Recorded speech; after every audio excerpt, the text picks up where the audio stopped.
Dr. Chris, I have heard that you only sleep 4 hours. Yeah. Yeah. So how do you manage all those work and still don't get at least 4 hours of sleep and still your voice is the same from morning till evening? How? Okay. One thing, 4 hours, ideally, I would say, there are a lot of people who have set the precedents like Tom Ford, Jawaharlal Nehru, a lot of people who have slept 4 hours and nothing happened to them. And ideally, certain scientists who worked on sleep, they say 270 minutes is the ideal time we require for a complete revamp.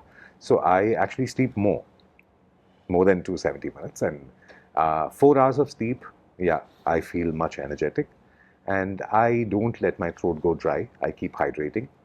And I do my breathing and warm ups regularly. That keeps my voice warm, mellow, and good for use till evening. So I don't strain, I don't shout too much. And the myth that you should not drink cold water and all that, I don't believe in that. I drink cold water, I have ice creams, I don't have any issue. I do eat spicy food.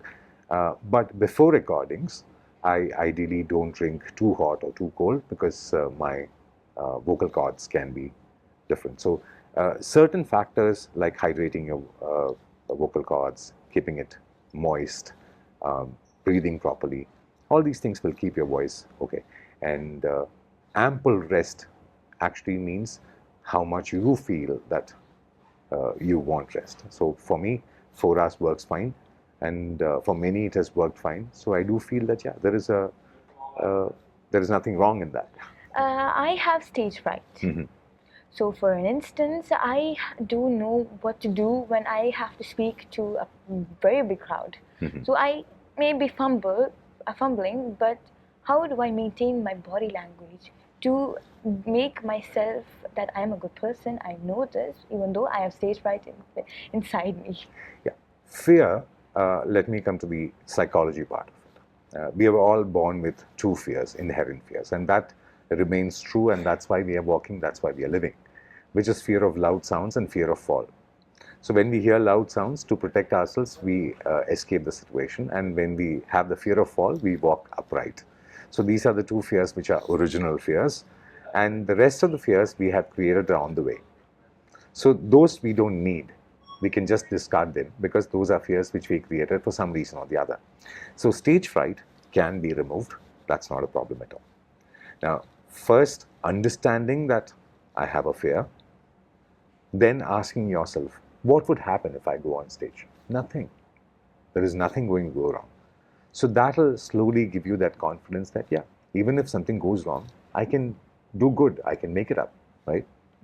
So these basic things, and we know that to err is human. Anyone can make mistakes.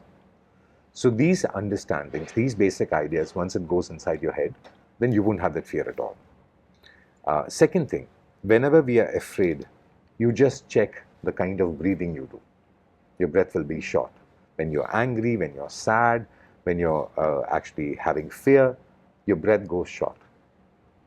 So that is the impact of your mind having that fear shown on the body.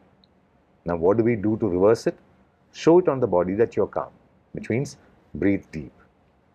Then the mind thinks that, yeah, everything is fine because I'm not breathing short. So before going on stage, take 10 deep breaths.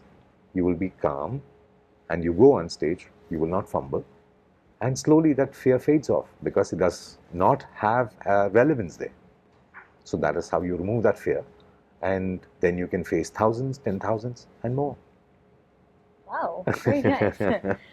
Okay, so for instance, I forget that I am a voice artist, Mhm. I am a voice trainer and a coach. Mhm. I forget that and I turn really angry. Mhm. Really angry, and I maybe be shouting at a really high, loud. It's like the volume increases rather than the pitch, Okay. which will strain my voice. So, Right. how do I make myself rethink, or how do I overcome that forgetfulness of mine here? Okay. Now, being aware, it happens over a period of time. So now slowly you're entered the voice world. You've started coaching people. You have started understanding the importance of breathing. You've slowly started doing all these things. Now this happens regularly if you are affirming for 21 days. If you're affirming, looking at the mirror and saying that, yeah, I am a voice coach, right? I will take care of my voice.